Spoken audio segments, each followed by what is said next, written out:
Rather than waiting for kids to sleep and then get to cleaning, keep them involved. Let them see what you're doing. It helps them appreciate the efforts we take in cleaning the home, and then it reflects in their actions.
Bed is where we spend a third of our life.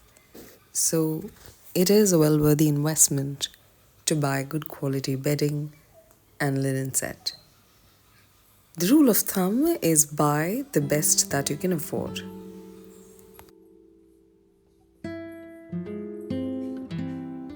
For the top sheet, start on one side and work your way around the bed.